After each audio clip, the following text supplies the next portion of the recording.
Thomas, Percy and the Coal. Thomas the Tank Engine's blue paint sparkled in the sunshine as he puffed happily along his branch line with Annie and Clarabelle. Blue is the only proper colour for an engine, he boasted to the other engines. Oh, I don't know. I like my brown paint, said Toby. I've always been green. I wouldn't want to be any other colour either, added Percy. Blue is the only colour for a really beautiful engine. Everybody knows that, spluttered Thomas. Percy said no more. He just grinned at Toby and blinked. Each day, Percy brings a truck full of coal from the junction for the coal merchants at Farquhar. Next morning, Thomas was resting when Percy arrived. Be careful in this siding, Percy, warned Thomas, as Percy pushed the trucks along the line beside him. These buffers aren't very safe. He got no further. As one of the coal trucks passed Thomas, the catch on its door burst open.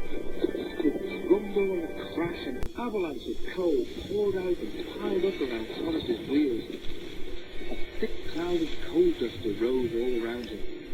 A tissue, spluttered Thomas. Help, I'm choking! Get me out! Percy looked worried. Then, as the dust settled, he looked at Thomas and began to laugh. Thomas's smart blue paint was black and smoke-boxed the bunker. Ha ha ha, chuckled Percy. You don't look really useful now. You should see yourself. You look really disgraceful. I am not disgraceful, choked Thomas furiously. You did that on purpose, Percy. Now stop your stupid giggling and get me out. But it was some time before Percy could help. The coal bunker stood behind the buffers which Thomas had said were unsafe. It was only when the coal was shoveled into the bunker that Thomas could be moved. Poor Thomas was filthy. You're not fit to be seen, grumbled the cleaners.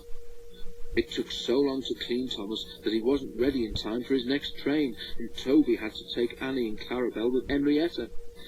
The cleaners were tired and dirty when they had finished.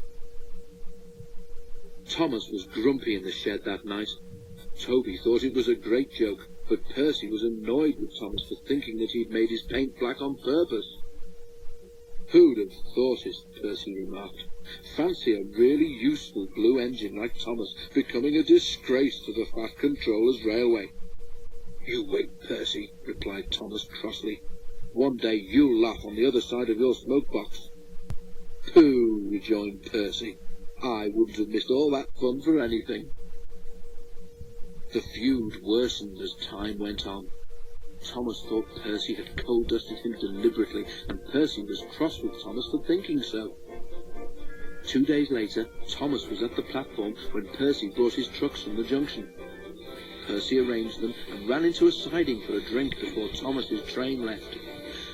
The water column stood at the end of the siding with the faulty buffers. As Percy tried to stop, he heard a cracking sound, and to his horror found that he couldn't. The buffers didn't stop him either. "Oh, wailed Percy. Help!" The buffers broke, and Percy ran into the coal bunker with a thud. Coal flew everywhere, and when the dust had settled, Percy had disappeared beneath a thick black cloak. Thomas watched from the platform. As the crash died away, the signal alarm dropped.